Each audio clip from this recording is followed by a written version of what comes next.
give me what I'm worth. You give me what I'm worth. We will always speak up for human rights. We will always speak up for women's rights. The men have to be part of the solution. I am here today to acknowledge and represent the African American girls whose stories don't make the front page of every national newspaper. Women are in the world, and we will not be bullied.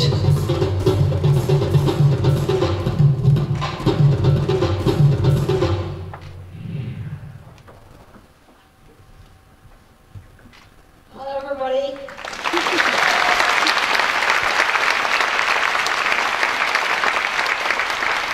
I'm Tina Brown. I want to welcome you all to the second annual Women in the World Summit Canada. It is wonderful to be back, I must say. What a power-packed crowd this is. This is world domination I'm looking at here. It's very, very exciting. I couldn't be more grateful for the fact that we're here to my dear friend Ron Lloyd, Chairman and CEO of Credit Suisse Canada, who 2 years ago came to Women in the World in New York and persuaded me to bring the summit to Toronto. And thank you too to our presenting sponsor, Credit Suisse, for whom Ron Lloyd, of course, is associated and is the CEO of Credit Suisse Canada. Credit Suisse is our leadership sponsor. P&G are supporting sponsors. Toyota and Thomson Reuters are our supporting sponsors, and our leadership. And I'm so sorry, I'm messing all this up so completely. It's all about my excitement about being here. So I'm just going to say that all again. Thank you to our presenting sponsor, Credit Suisse, our leadership sponsor, P&G, our supporting sponsors, Toyota and Thomson Reuters, and our media partner, the Global Mail. And thank you, David Warren.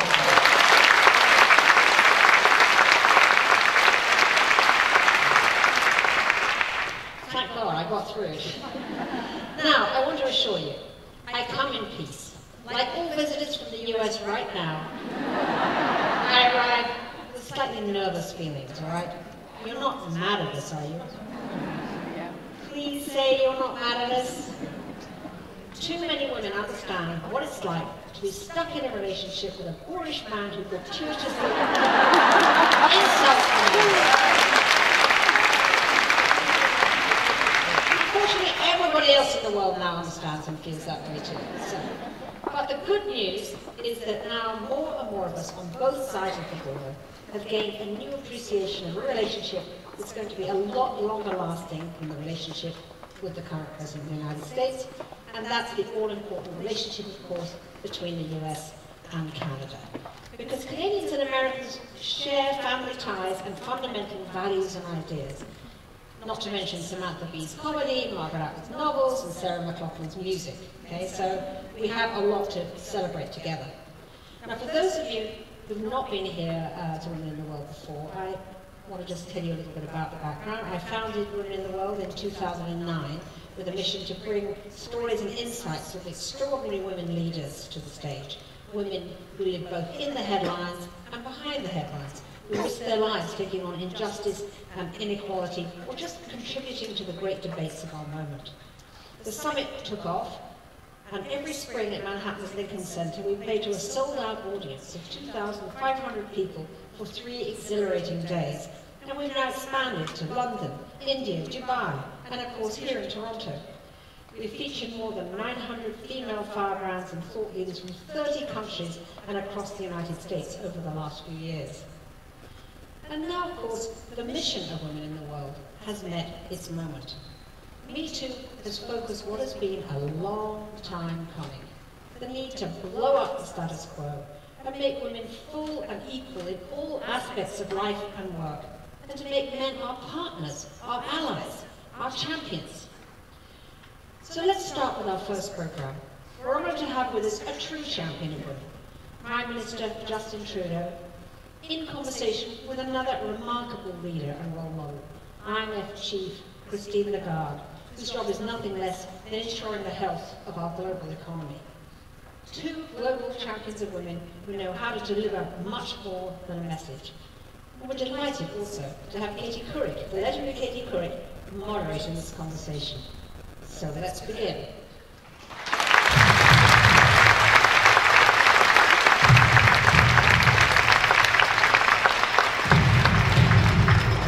women can just bring so much in terms of economic growth, in terms of profit to companies, in terms of common sense in risk-taking policies.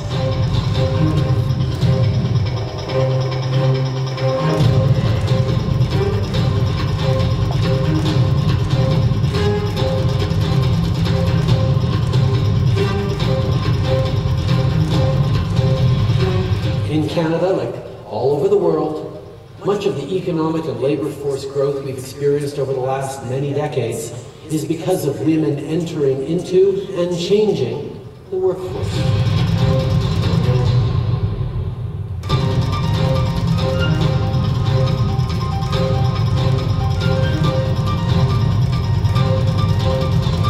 In 1976, 92% of women said sexual harassment was a problem. Now it's 99%.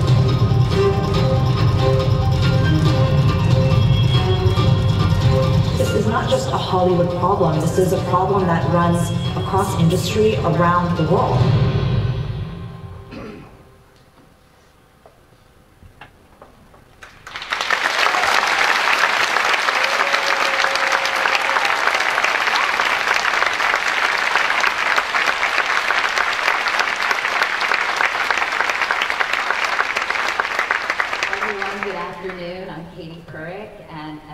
Who's obsessed with The Handmaid's Tale, I just want to say I'm really happy I made it to Canada. So I'm happy to be here, happy to see all of you, and my two guests need no introduction, partially because Tina already did it, but I'm so pleased to be joined by self-described feminist, Prime Minister Justin Trudeau.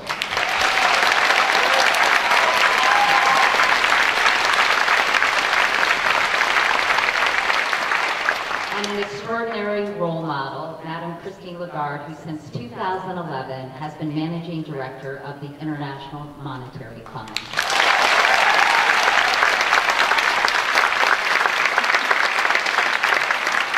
So welcome to both of you. And before we get to specifically to gender issues and the extraordinary work that I think you have both done on this topic, Prime Minister Trudeau, I just wanted to ask you, what's the latest with NAFTA? We're going to make a little news here, people. Sorry to disappoint, but we continue to work hard and we are positively optimistic that we can get to a win-win-win for all three countries. You know, we are working hard, and we know that it's possible to get to it. We just have to keep working at it.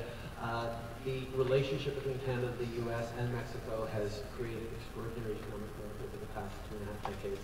There's an opportunity to update NAFTA, and we're happy to do it, but as I've said, it has to be the right deal. It has to be a good deal. Getting there has not been half the fun. Well, you know what? I am lucky in this that I have an extraordinary woman leading up that charge, and Chrystia Freeland,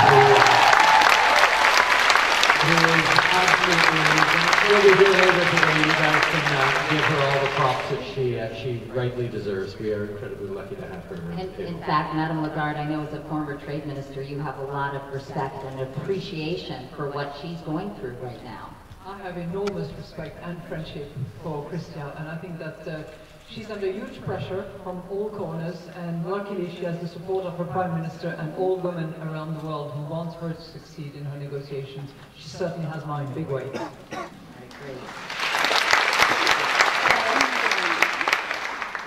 Let's get started on sort of the big topic that we're tackling today. I know that earlier this year, Prime Minister, Canada hosted the G7 summit, and you put women's advancement quite high on the agenda. Your Women's Advisory Council published a report called Make Gender Inequality History.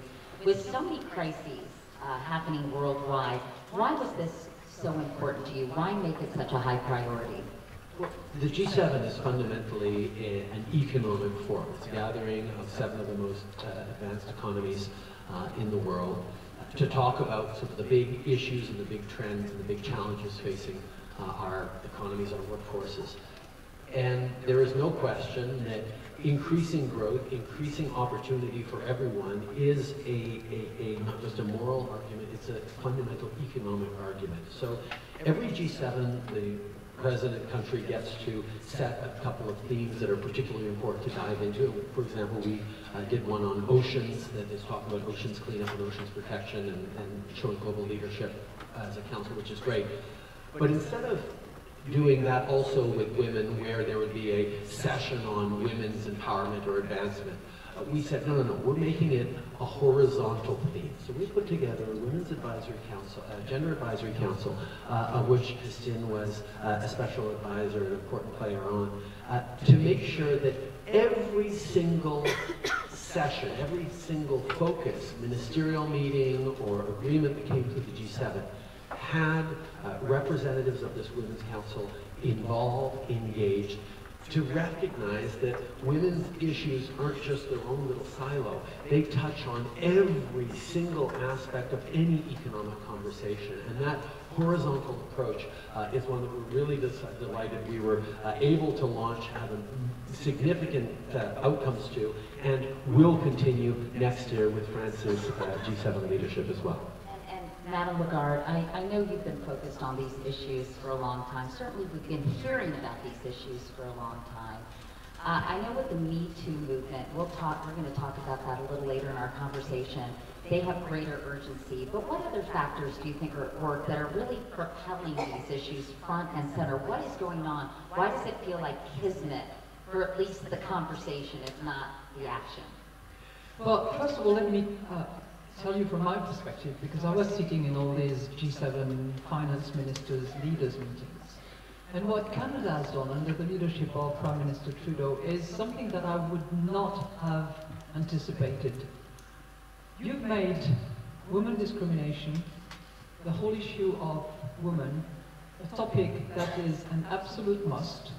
And I think that you, for many of those countries that were involved, made it politically incorrect to actually be dismissive, be discriminatory, or be full of, those very funny smiles that you get sometimes. Oh, a woman issue, yes, of course. Well, that's no longer in the cards. Patronizing? Patronizing? It's a combination of patronizing, vaguely amused, entertained. That is all gone. And, it was all gone.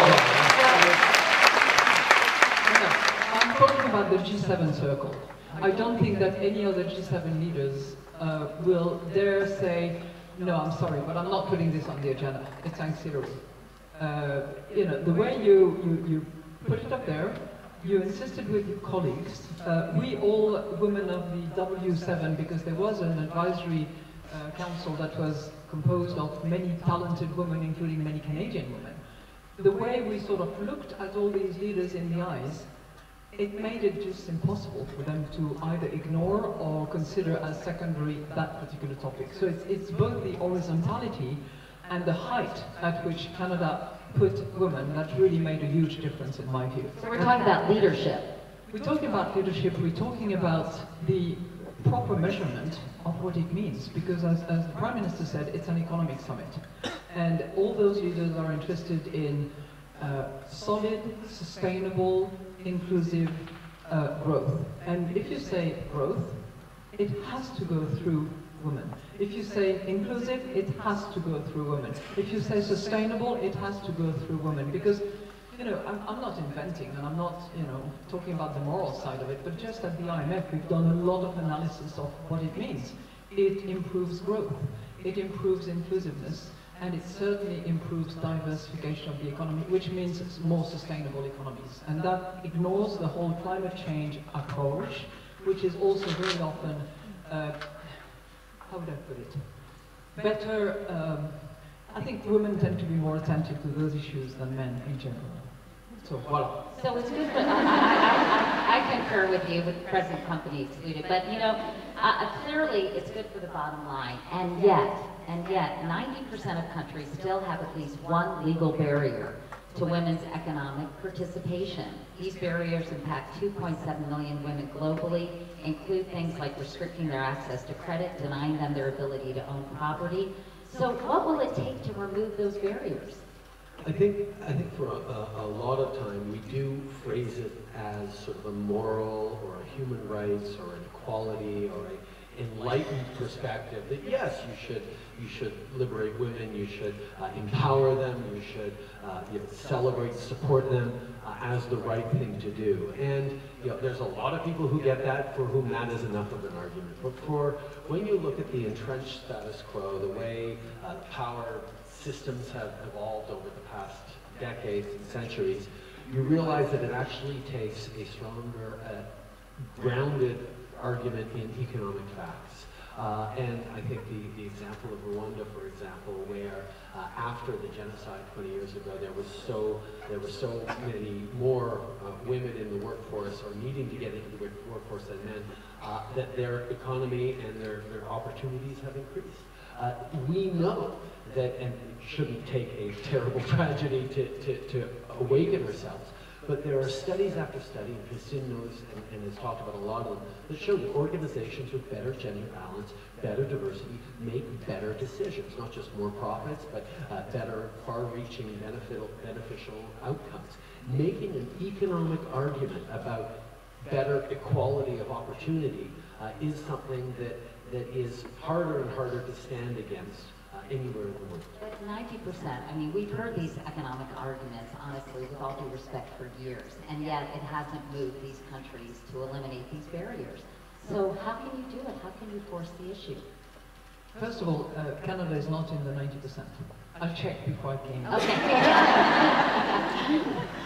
So, at least your constitution, your rules, your principles do not embed any discrimination, which doesn't mean to say that you have total equality in terms of female labor force participation, in terms of gender gap. You still have issues, and Canada does. But for those 90 other countries, there has to be a sense of political determination, of leadership, of political correctness about fixing those issues. And it works. That's the other thing which we have demonstrated through our study. Because when you fix those discrimination, when, for instance, you give access to finance, when you allow proper inheritance equally between genders, it changes the map. And there are various countries that have done it in the sub-Saharan African continent, in Latin America. Wherever the changes have taken place, there has been, as a result, within the next 5 years, a significant change in female labor force participation, in gender gap, and in women entrepreneurship. So it does work, and it does improve the bottom line, not just of corporations, but of countries as well. So we just need to rehash all the time and repeat and make the case as often and as loudly as we can. And I think that there are now, enough, there's never enough, but there are many of us who are very concerned that these things actually change. And our voice carries. And Tina is one of those who, year after year, is pushing those issues. Meanwhile, Prime Minister, since the early 50s, Canadian women's participation in the workplace has grown to over 80%. But in the last decade, it's plateaued. And it still trails men by 9%. Why the plateau, and what needs to happen to restart this forward momentum and get Canadian women working in equal numbers? And it's not just workforce participation, it's money earned on the dollar. You'd be surprised how low Canada is actually on pay equity, which is frustrating because we have different jurisdictions that brought in pay equity legislation a decade or more ago. We just realized we have a lot more to do. A piece of it is sort of symbolic, is demonstrating that the cabinet can be half men, half women at the highest levels. It's about demonstrating that makes a better level of decision making. But more than that, and encouraging businesses to do that. But we do need concrete pay equity legislation. We do need transparency legislation as well. We're moving forward with those kinds of things that will eventually move the markers in a significant way, because when women are not succeeding to the same level as men, our society is poorer. Over the past 40 years, over my lifetime, women entering the workforce have added a third to Canada's GDP. We're looking for where the next growth is coming from. That's an obvious place where proper empowerment of women entrepreneurs, of women in the workforce, is essential to create the kinds of growth and benefits that we need in our society. For what it's worth, there's one other area that maybe Canada wants to look into, because based on the research that will be published shortly, women are more affected and will be more affected by artificial intelligence, biotech innovations, and automatization in the workplace. And it's quite fascinating to see that about 11% of women's jobs will be either completely removed or significantly affected, as opposed to 9% of men's jobs. So women are at a disadvantage.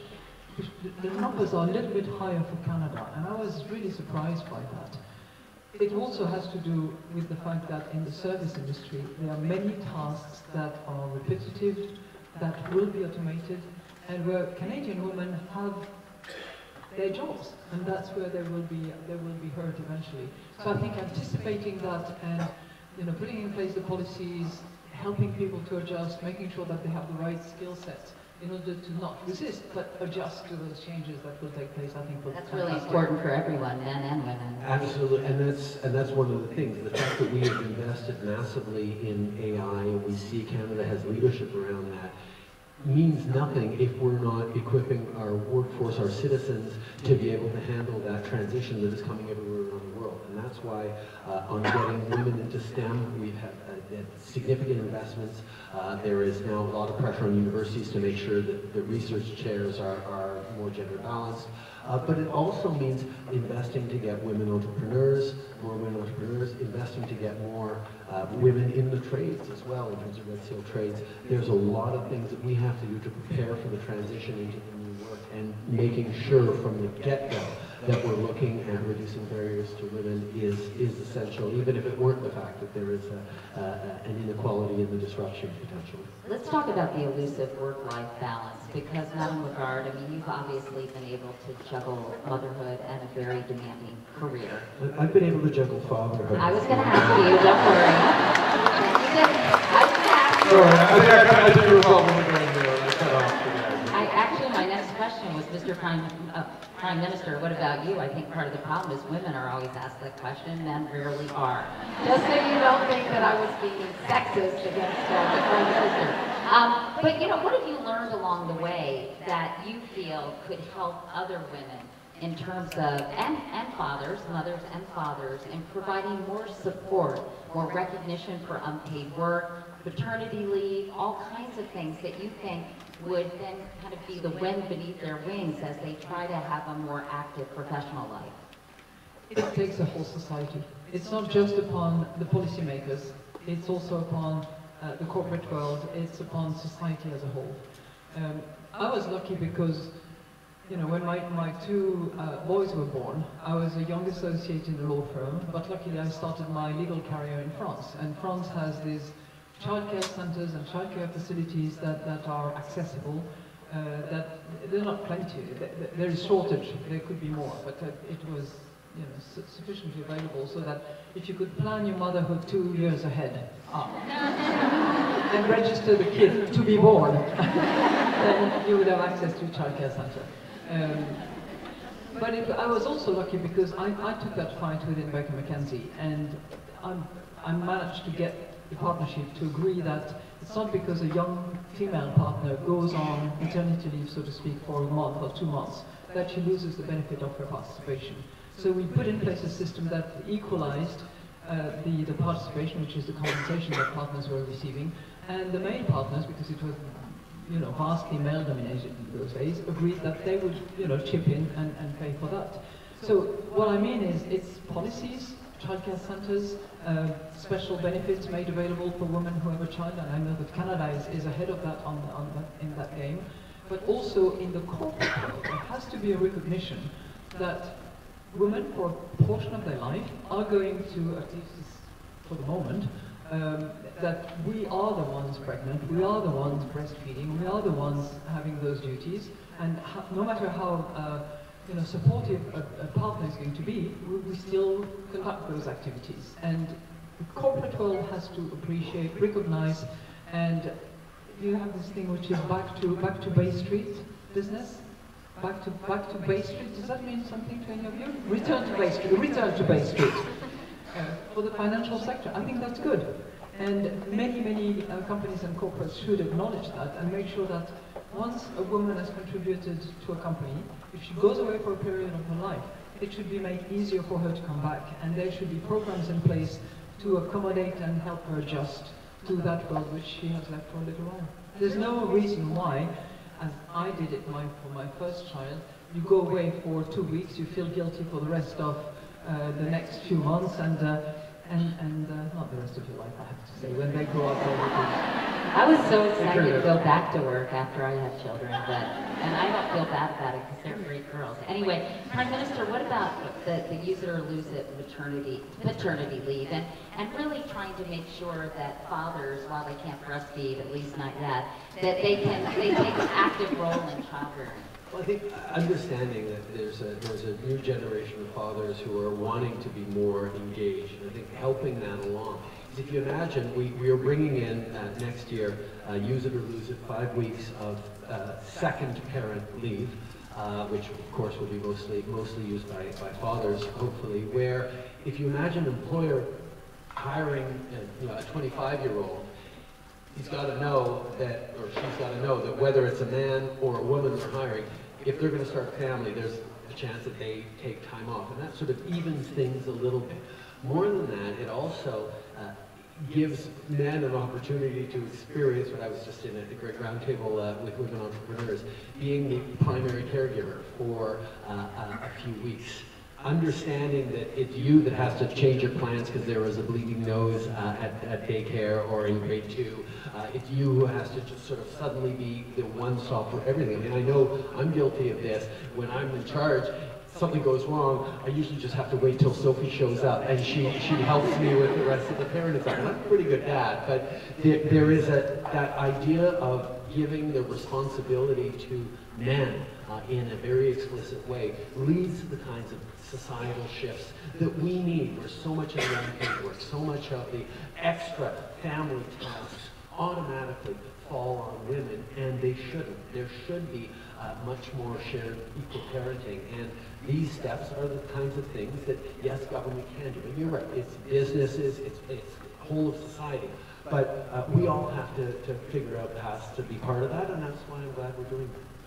Gosh, I can't believe how fast the time has gone, because we don't have that much time left, which is super annoying, because I could talk to you all for another hour. But in that regard, let's talk about not just participation, but leadership roles. You obviously have had a number of extraordinary leadership roles throughout your career. It's still frustrating that more women are not given the top jobs in these companies and these corporations. What can be done to change that? You know, I used to think that there should not be quotas, but I have massively changed my mind on that. And I think that if we do not have in place distributed quotas, I'll go one step further than what I used to say. It has to be distributed along the hierarchy of a company. Because it's all very well saying there has to be parity. Yes, there will always be parity, but if you start distinguishing between the supervisory positions, the leadership positions, the management position, and then the sort of overall size of a company, it's a whole big difference between the top numbers, which are generally low, the bottom number that are very generally high, and the overall, which is pretty much average and makes everybody proud. Well, there has to be distributed quota, and if we want to make sure that there is the pipeline from which women will be selected and will prove themselves according to all the normal, regular rules. But if that pipeline is not in place, it's never going to happen. And for the pipeline to be there, we need to have those distributed quotas throughout the organizations. And in fact, Prime Minister, less than 10% of Canada's senior corporate jobs are held by women. So what are you going to do about that? Well, I mean, and one of the things I talked about, just in terms of the pipeline, we were worried about that pipeline. That's why we, before it could be 2015 and we have a gender balanced cabinet, I had to go out and we recruited in 2014, 2013, 2012, and got women to step up into politics. Now the challenge is around retention, because politics is still a very difficult game, and it's not necessarily, there's still huge barriers and old boys approach in many ways that cause real challenges, and therefore how we're changing the culture within the political world we're in, including things like Me Too and sexual harassment, become really, really important around making sure that women make it from that entry level to the top level positions, and more of them. So it's not just the entry pipeline, as you said, it's maintaining a progression throughout all levels of business and of politics, and that's something that requires constant engagement and mostly constant listening, open, safe conversations about the real challenges and the real barriers are really hard to have in a corporate or political session context, but they're so important. And in closing, Madam Lagarde, I mean, how do you see the Me Too, Time's Up movements, which really have become global phenomenon? How do you see them changing the conversation and pushing these issues forward? Because as we saw in the video, and as I know you know, sexual harassment is a real problem in terms of keeping women in the workforce and even attracting them to some sectors of the workforce. Well, they are more than welcome movements, and movements that, as you said, have spread in many advanced economies. I wouldn't think that, you know, all emerging and low-income countries have yet been contaminated properly, and they should be. I like that phrase, contaminated properly. It's critically important. And then there has to be that ownership by man and woman, both, that this simply cannot happen. And that it has to be talked about, it has to be raised at the highest level at all tables, and not just, you know, in the kitchen or in the backyard. And having women in leadership positions is a very effective antidote. Absolutely. Yeah, that is, I mean, it certainly inhibits many of those who would otherwise not talk about it, fear of retaliation. So I think pushing the women in at all levels of society, politics, private sector is critically important. And they have, these women, once they're there, they have to carry the flag, and they have to protect, cover, enhance, and be the spokesperson as well, which they don't always do. All right, on that bummer of a note. Madam Christine Lagarde, Prime Minister Justin Trudeau, thank you both so much for being here today. Really appreciate it.